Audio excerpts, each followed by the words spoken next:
Bienvenue à tous, c'est avec grand plaisir que nous vous retrouvons ce soir encore sur RTI 1. Il est rentré hier du Gabon où il a rencontré son homologue Ali Bongo Ondimba. Le président ivoirien Alassane Ouattara s'est réjoui de l'état de santé du président gabonais qui revient d'une longue convalescence au Maroc.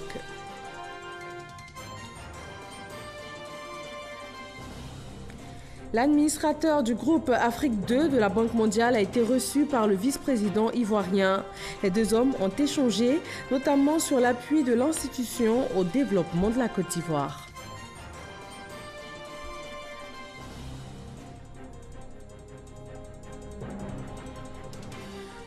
La première pierre du siège Afrique du groupe laitier hollandais Friesland Campina a été posée ce jeudi par le Premier ministre ivoirien. Un événement qui traduit la perception positive de l'environnement des affaires par les investisseurs étrangers, mais également la vitalité et le dynamisme du tissu économique ivoirien.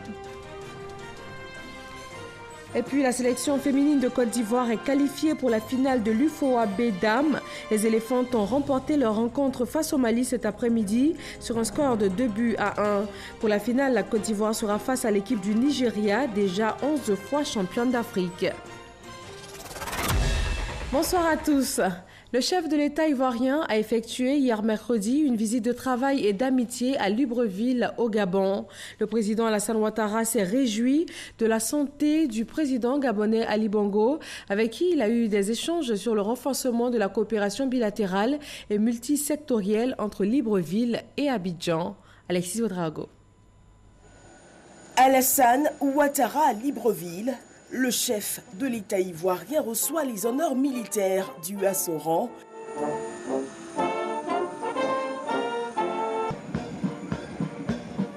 Avant de saluer ces Ivoiriens venus nombreux l'accueillir.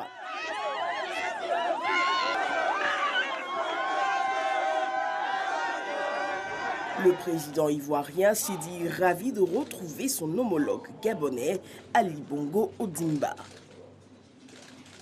Je suis un homme content. Vous connaissez les liens entre la Côte d'Ivoire et le Gabon, les liens personnels que j'ai avec le président Ali Bongo, et voir qu'il a bien récupéré, qu'il est en forme, est un bonheur. Je suis particulièrement heureux des moments que nous venons de passer ensemble. Je lui ai dit que nous sommes rassurés et que nous avions été inquiets, bien évidemment, mais j'ai trouvé que le président a bien récupéré, est en bonne forme. Les deux chefs d'État ont échangé sur le renforcement de la coopération bilatérale et multisectorielle entre Libreville et Abidjan, mais également sur des sujets d'intérêt commun liés entre autres aux questions de paix, de sécurité et de développement des sous-régions Afrique centrale et Afrique de l'Ouest. Nous avons parlé de la situation non seulement au plan bilatéral entre le Gabon et la Côte d'Ivoire, la situation aussi entre les deux zones, l'Afrique centrale et l'Afrique de l'Ouest, par exemple les questions monétaires qui sont importantes aujourd'hui et que lui et moi avons souvent évoquées. Nous avons parlé de la paix sur le continent, nos inquiétudes quant à l'évolution en Libye, en Algérie, au Soudan. Et nous avons considéré que l'Union africaine doit continuer son implication pour apporter des solutions africaines à tous ces pays qui connaissent des conflits. Aujourd'hui, la coopération est très forte au niveau monétaire puisque nous sommes dans la même zone. Bien évidemment, le Gabon est surtout producteur de pétrole et nous sommes un pays essentiellement agricole.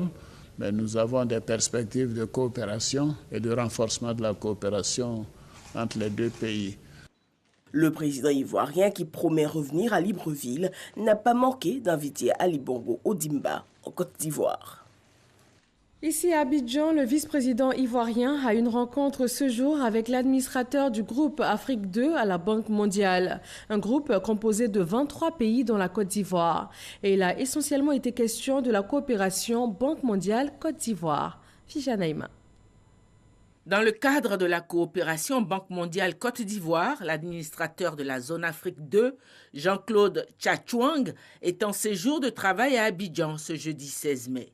La zone Afrique 2, le portefeuille pays dont il a la charge à la Banque mondiale, comprend 23 pays de la CEMAC et de la CEDEAO, au nombre desquels la Côte d'Ivoire. Reçu au palais présidentiel, il a échangé avec le vice-président de la République, Daniel Kablan-Duncan, sur plusieurs questions se rapportant à la coopération avec la Banque mondiale. Je suis à Abidjan dans le cadre des missions de consultation régulières que nous faisons avec les autorités. Nous avons évoqué les questions de la reconstitution des ressources de l'IDA, qui est un guichet auquel la Côte d'Ivoire émarge. Nous avons aussi évoqué les questions du secteur privé et comment faire vraiment du secteur privé le moteur du développement, et également les questions des perspectives 2030 de la Côte d'Ivoire. Notons qu'au mois d'avril dernier, le Premier ministre Amadou Gon Coulibaly avait rencontré les hautes autorités du groupe de la Banque mondiale à Washington. Direction la zone industrielle de la commune de Yopougon, le Premier ministre ivoirien a posé la première pierre du siège Afrique du groupe laitier hollandais Friesland Campina. Ce siège va couvrir les 42 pays africains où la société est implantée. C'est une marque de confiance qui traduit la bonne santé de l'environnement des affaires en Côte d'Ivoire. Le reportage est signé Jean-Louis Gbangbo. C'est un géant de l'industrie laitière qui s'implante en Côte d'Ivoire.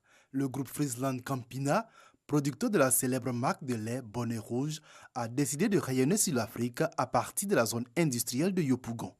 Nous avons choisi la Côte d'Ivoire parce que c'est un endroit stratégique bien connecté au reste de l'Afrique.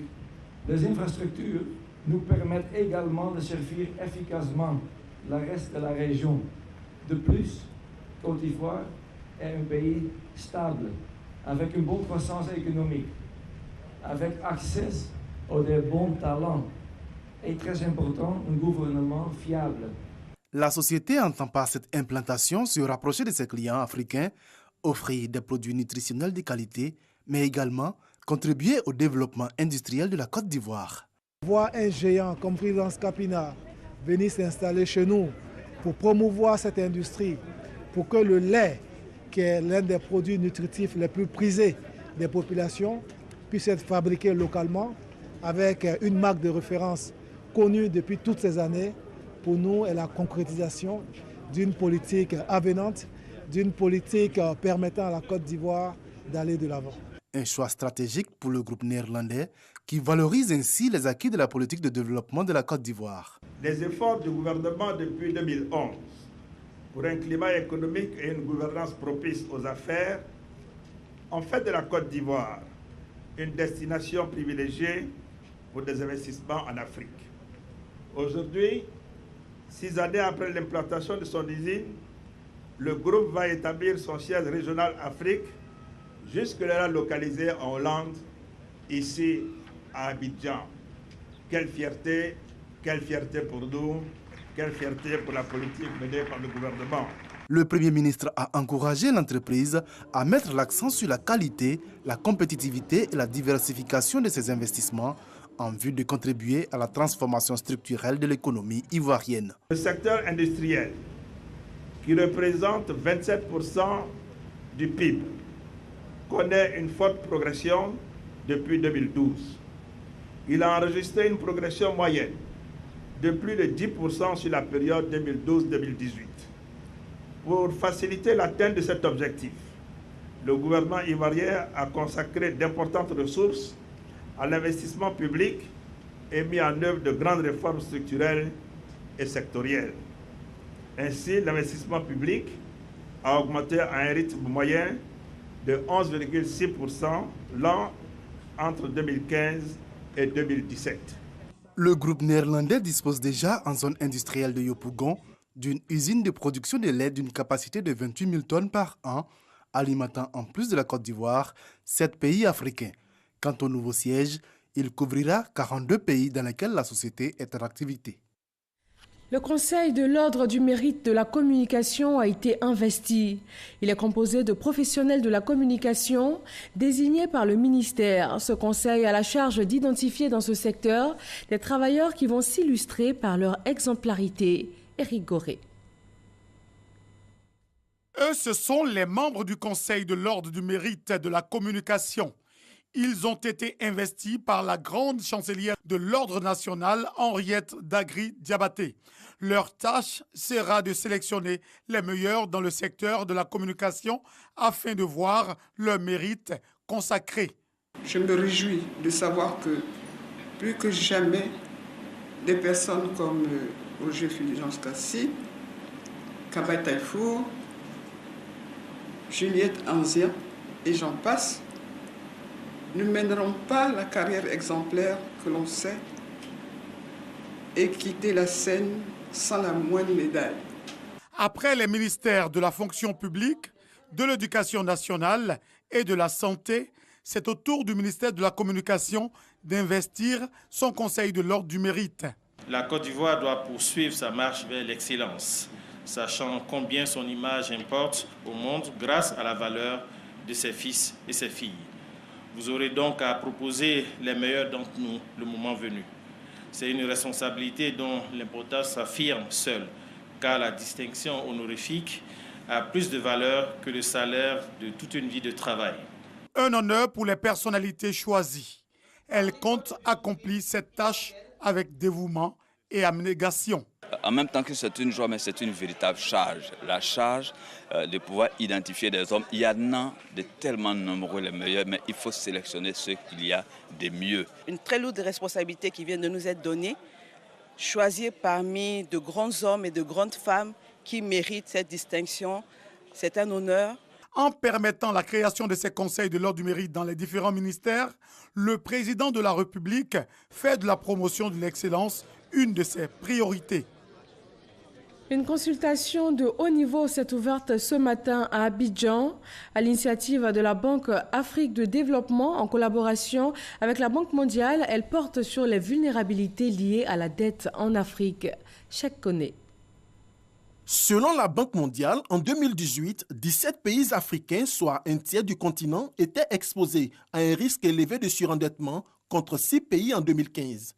Un constat qui relève la détérioration des indicateurs de la soutenabilité de la dette de plusieurs pays africains. Cette rencontre de haut niveau a pour but d'offrir aux économies africaines une tribune pour exprimer leurs préoccupations sur leur niveau d'endettement. Je salue l'initiative de cette réunion de haut niveau qui offre l'opportunité aux représentants des pays contributeurs et emprunteurs des ressources IDA et FAD d'approfondir le dialogue avec toutes les parties prenantes sur les défis de la maîtrise de la dette publique dans nos pays.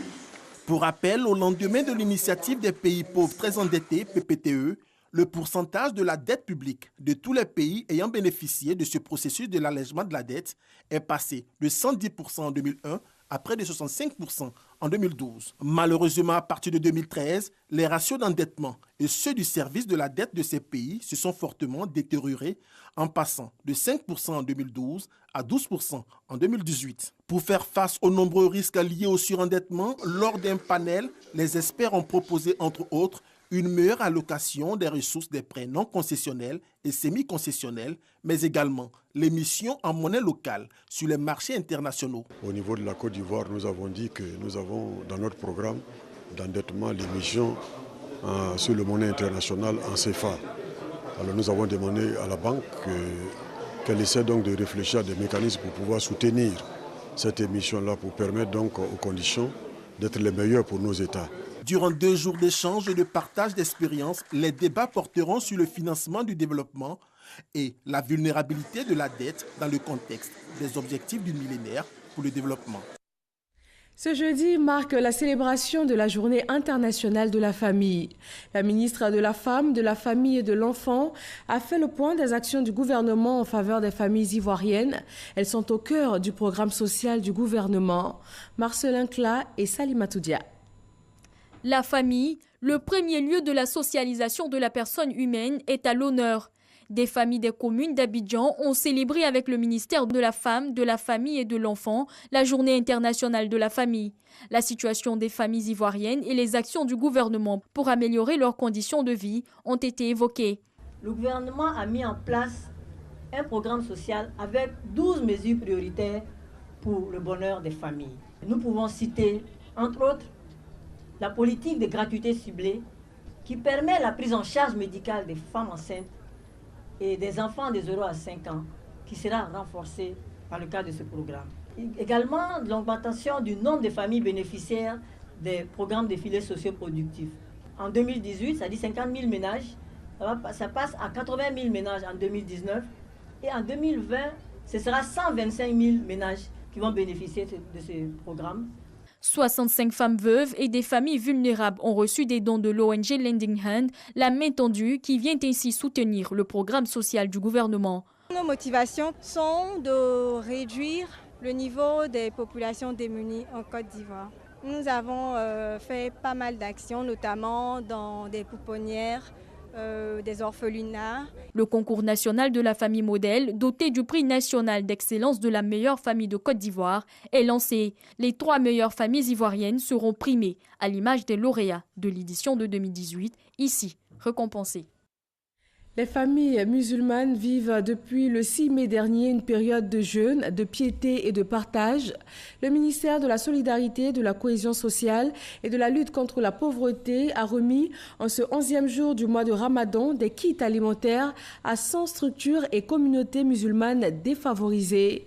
Jean-Marc Djadji et Issaïo. 30 millions de francs CFA en kit alimentaire remis par la ministre Mariatou Kone à 100 structures et musulmans démunis de Côte d'Ivoire. Des kits composés de riz, d'huile, des cartons de pâtes alimentaires et de lait. Le ministère de la Solidarité, de la Cohésion sociale et de la lutte contre la pauvreté, par ces dons, apporte son aide aux familles défavorisées en cette période de jeûne du Ramadan. La ministre Mariatou Kone invite les musulmans à prier pour la paix. Chaque jour, nécessiteux et indigents nous sollicitent. Alors, en ce mois béni de Ramadan, comment rester insensible à ces sollicitations? Surtout que nous sommes dans un mois de partage, nous sommes même dans un mois de solidarité.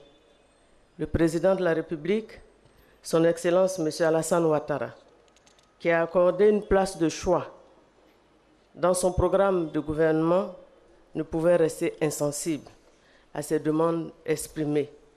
Ce geste que vous faites à la communauté musulmane en ce mois béni de Ramadan, sachant que le mois de Ramadan, Allah double les efforts, nous prions que Allah, subhanahu wa ta'ala, vous récompense au centuple. Autre élan de solidarité, des familles musulmanes victimes de la crise post-électorale ont reçu aussi des vivres dans le cadre du programme national de cohésion sociale au siège de la dite institution. Nous leur disons merci beaucoup pour ces gestes du mois de Ramadan. Cette remise des dons en ce mois de Ramadan 2019 s'inscrit dans le cadre du programme social du gouvernement. La ville de Béoumi, dans la région de Gbeke, a connu une journée mouvementée hier mercredi. Tout est parti d'une altercation entre conducteurs de mototaxi et de Gbaka, véhicules de transport en commun. Le bilan fait état de nombreux blessés, dont des cas graves évacués au CHU de Boaké et aussi d'importants dégâts matériels. Les autorités locales et les responsables des communautés en conflit appellent au calme. Soro Corona. Impossible d'entrer et de sortir de la ville de Béoumi hier mercredi 15 mai, jour du marché hebdomadaire de la localité. Les voies d'accès de la ville barricadées. Tout est parti d'une altercation entre un propriétaire du moto-taxi et d'un conducteur de minicar.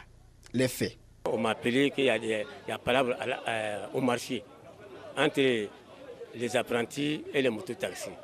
Donc je voulais me rendre là-bas au commissariat pour aller voir ce qui s'est passé. En allant, j'ai croisé avec le commissaire. Il m'a dit non, maintenant, il fallait qu'il y ait palabre, là, ça élargit maintenant. Donc viens, on va partir, on va essayer de calmer. C'est les taxis motos, une histoire de gare. Les gens discutaient la gare. C'est notre gare, c'est pas votre gare, etc. C'est sur ça. les palabres sont finies. Les affrontements entre ces deux corporations ont duré toute la journée. Bilan, plusieurs blessés à l'hôpital général de Béoumi, dont les cas graves, évacués au centre hospitalier universitaire du Bouaké et d'importants dégâts matériels. Matin, je ne sais pas ce qui s'est passé réellement, mais je suis dans le marché, ils sont venus m'appeler qu'il y a eu par là. On n'est qu'à ramasser les trucs pour aller à la maison. On est parti, voilà, ils ont brûlé le dépôt qui est ici, là. C'est ma petite soeur qui est dedans, ils ont brûlé. Moi, mon magasin est dans le marché, je ne sais pas s'ils ont brûlé encore. Heureusement, pas de pertes en vie humaine. Les autorités administratives, politiques et coutumières appellent les jeunes au calme. Ce que je vais dire à mes enfants, ils n'ont qu'à se calmer. Par là, on ne peut pas ranger. Tout le monde n'a qu'à laisser palabre. Les vieux vont se retrouver avec les autorités. On va arranger. Je lance un appel vibrant à toute la population. Je demande aux chefs de quartier, aux présidents des jeunes, aux présidents des femmes de se calmer. De toute façon, c'est arrivé, mais on va s'asseoir et puis chercher la solution. Pour maintenir le calme, des détachements de la gendarmerie et de l'armée sont présents à Béoumi pour appuyer les forces de défense et de sécurité sur place. Hier à Béoumi, les commerces et écoles ont simplement baissé pavillon. Le ministre de la Communication et des Médias, Sidi Tchemoko Touré, fils de la région, est arrivé sur place ce soir avec les autorités administratives, traditionnelles et communautaires. Une réunion de crise est en ce moment en cours afin de trouver des solutions. Et le médiateur de la République s'est lui aussi exprimé sur cette crise qui a secoué Béoumi. La ville de Béoumi a connu dans la journée du mercredi 15 mai 2019 de violents affrontements faisant plusieurs blessés et d'importants dégâts matériels et de biens publics. Le médiateur de la République note que ces affrontements sont de nature à fragiliser la cohésion sociale et le vivre ensemble entre les communautés. Le médiateur de la République encourage les chefs traditionnels, les guides religieux et les chefs des communautés à amplifier les messages de paix, de concorde et de fraternité entre les communautés. Le médiateur de la République a pris la décision de dépêcher à Béoumi une délégation à l'effet d'écouter et de sensibiliser toutes les parties prenantes à la nécessité de la cohabitation pacifique et harmonieuse entre les communautés. Une cellule de veille composée des autorités administratives, coutumières et de la société civile sera mise en place pour prévenir la récurrence de ces incidents malheureux. Ces violences intercommunautaires et interethniques surviennent depuis quelques années déjà. Le mal affecte la cohésion sociale. Le gouvernement est donc à pied d'œuvre pour apaiser les foyers des tensions, à travers notamment des missions de sensibilisation sur le terrain. Les populations, elles, sont appelées à prendre en compte l'intérêt supérieur de la nation. Alexis Ouedraogo.